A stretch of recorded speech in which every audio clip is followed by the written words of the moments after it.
Truss rod adjusting tools. It's about everything you'll need there. Some of them take screwdrivers, some of them you can do it with sockets. So let's talk truss rods.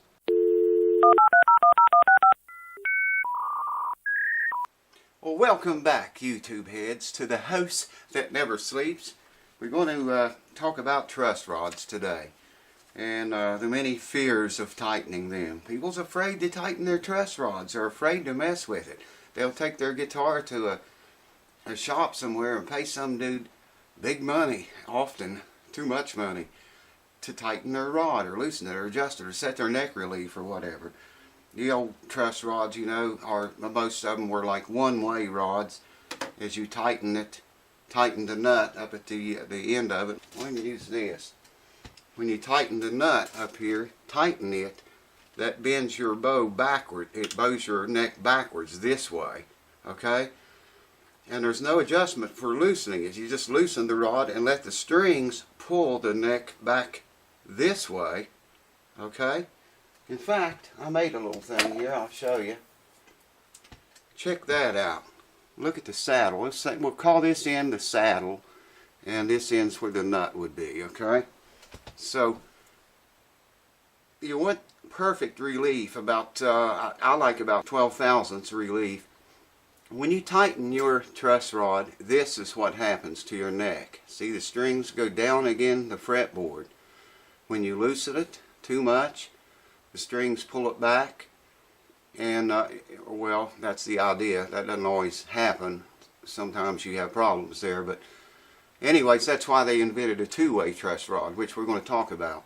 But that's how that works. When you tighten it, say if you got good action on this end and good action on this end, and near the center of your neck the action's really hard, high, okay, and you tighten it, it's going to lower that in the very middle.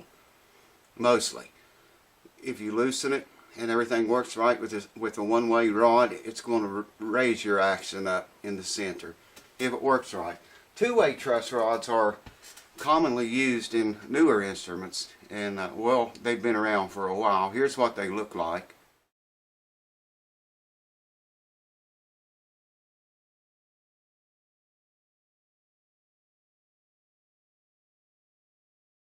Now you can see that it's actually two rods, and are threaded together on one end usually, or welded together on both ends. Actually, they're connected. And when you tighten a two-way rod, it does the same thing that I was just showing you right here. When you tighten it, it pulls that neck back. But unlike the one-way rod, when you loosen it, it has the ability to force back bow or relief, forward bow rather, or relief into your neck. It forces it that way, just in case the strings is not enough to do it, and that happens quite often.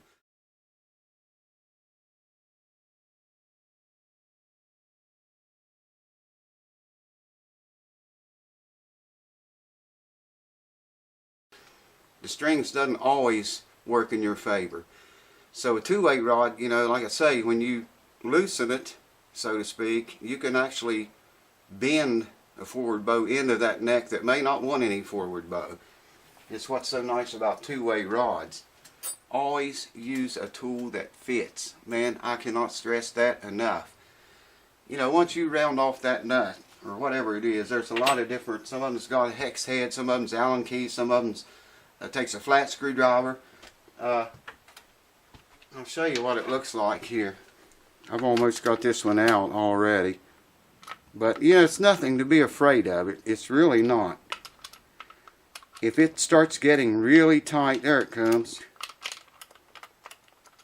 If it starts getting really tight, there's what that puppy looks like. That's your truss rod nut on this guitar. They're not all like that. Some of them are bullet shaped. Some, like I say, some of them's a hex head, some of them's a Allen head, some of them is just a flat screwdriver. They're all kind of different shapes, but that's what it looks like. That's what so many people fear to turn. And you don't have to be afraid to adjust your own. If you're tightening it and it starts getting really hard to turn, then you might want to start to worry a little bit. But, you know, chances are it's not going to break. unless you really go forcing relief into that thing. Put a little drop of 3-in-1 oil on it too. I always do that, especially if it's an old guitar that's hadn't been worked on for a long time. Some of the things you want to watch out for too when you're adjusting your own truss rod, and I always say loosen it first. Don't ever take your truss rod cover off, stick a wrench in there and start tightening. Don't do that, especially under string tension. Never tighten it under string tension. Someone made mention about one of my videos, it looked like I was doing just that, but just as I put the wrench on the rod to adjust it, there was an adit right there, and I had detuned all the strings except the 1st and 6th one, so there wasn't any tension, very little on the neck. Anyways, always loosen it first. You know, you may have an instrument and you don't know how long it's been since, or if anyone has ever turned that nut or adjusted that rod. Stick a wrench on it, try to tighten it, crack, you broke it, you know, broke the rod or stripped the threads.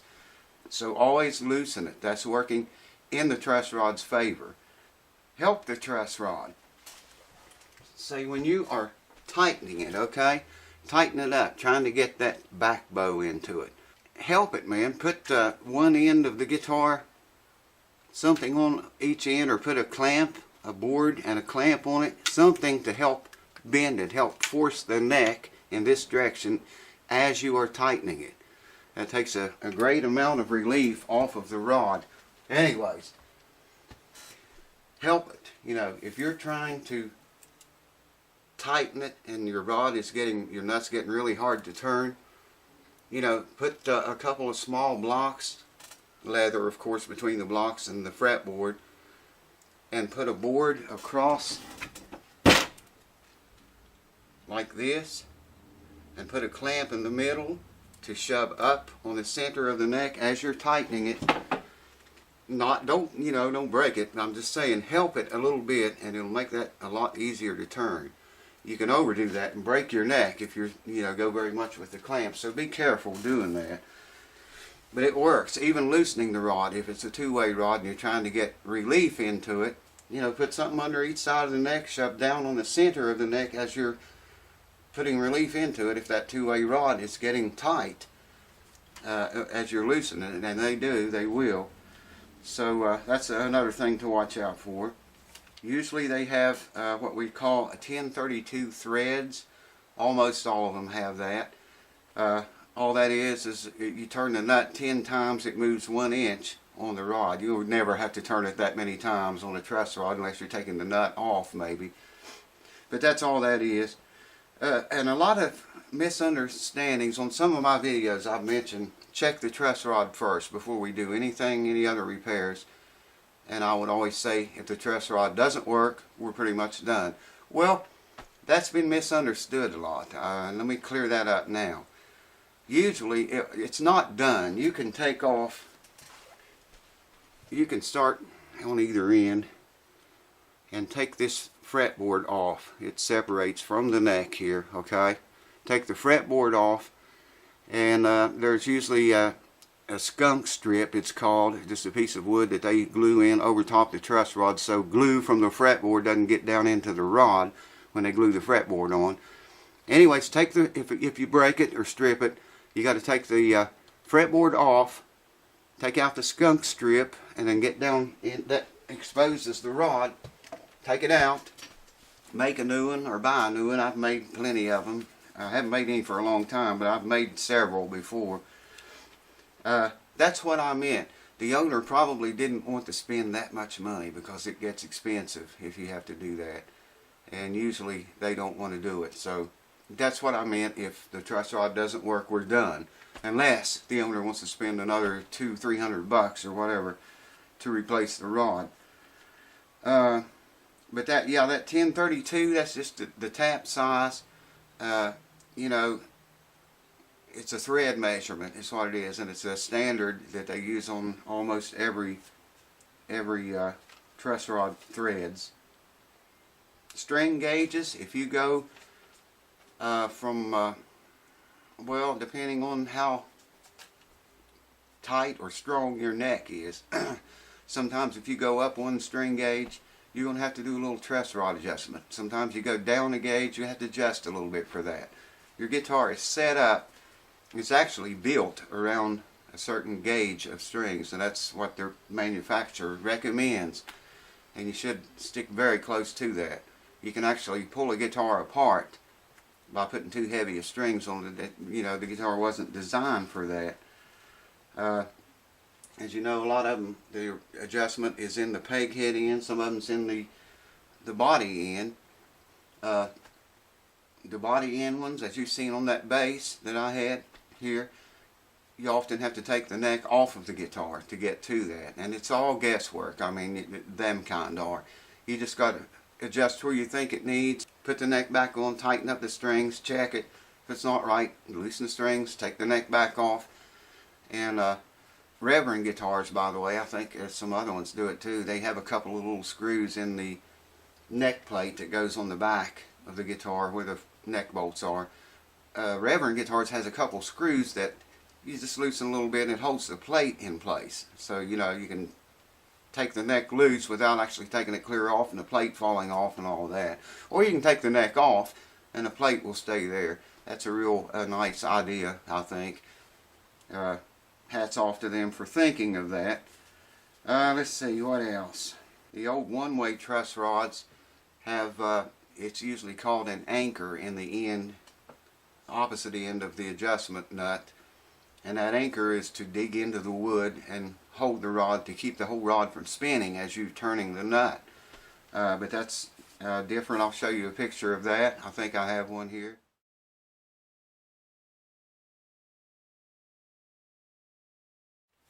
Like I say, the newer rods, the two-way adjustable rods, you know, are totally set up different from that. They're not the same at all. Some of the one-way rods have like what they call a bearing block, which bears pressure against the wood as you're tightening the nut.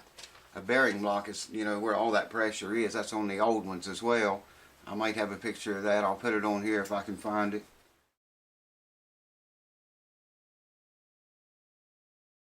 And the old rods, Martin used what they called a J channel in a lot of their guitars with the one-way rods in them. And it was just to help support the truss rod itself. And it will support the neck too, help support the neck as well. It was usually like I think a 1/4 inch threaded rod, and it set down inside of that J channel, and then the whole thing set down into a channel routed into the neck, and that's how that worked. So like I say, don't ever be afraid to adjust your rod. You know, play with your rod, man. The only thing you should fear about it is if it starts, like I said, if it starts getting tight and feeling really hard to turn, and maybe you can help it a little bit, like I said and showed you to do, you know, kind of help it along. And if it's still very hard to turn, very tight, you need to stop, because you can snap the rod, will break like that. One of those two rods and a double one will break, two-way one. You know, just be aware of what you're doing and be careful, and don't over tighten it. And like I said, if you have good relief up here at your nut, or good action up here at your nut and good action down toward the body, but the center is very high action, tighten your rod up, and that's what happens. It brings that action down. Or if you have buzzing going on, usually along the center of your fretboard, but and maybe it buzzes up here even a little bit. It's not always nut action causes your buzzing. Too much, too tight, and too much back bow will cause your buzzing too. Sometimes you'll see a guitar that's got fairly good looking action, and all of a sudden down toward the body, the string starts to leave the fretboard very rapidly, like that, the way that looks. Usually you have too much back bow when you see that. So you get in there and loosen it just enough. If you don't have things to measure it with, you've watched my other videos, how to set neck relief.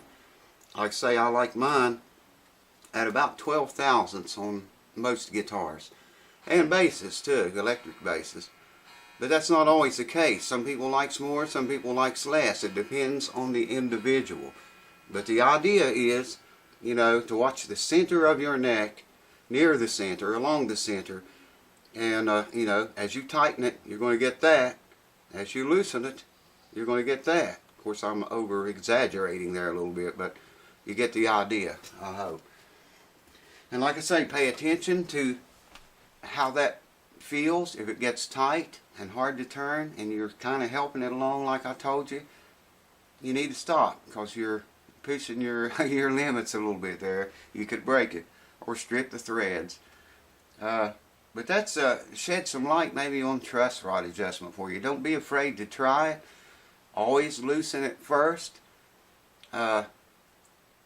Never tighten it with the string tension up to tension. Don't ever do that. Just keep those things in mind and help it a little if it gets tight, and you'll be okay, I think. I hope that helps some of you all in the questions about truss rod adjustment and how trusses work. I don't know what's coming up next, but keep it here at the house that never sleeps, because whatever it'll be is going to be good. Probably. That might not be too good. I don't know, man. Who knows? Thanks for watching and keeping it here, guys. And the new subscribers, man, thank you. Thank the old ones. I'll catch you on another video real soon. Cheers to you.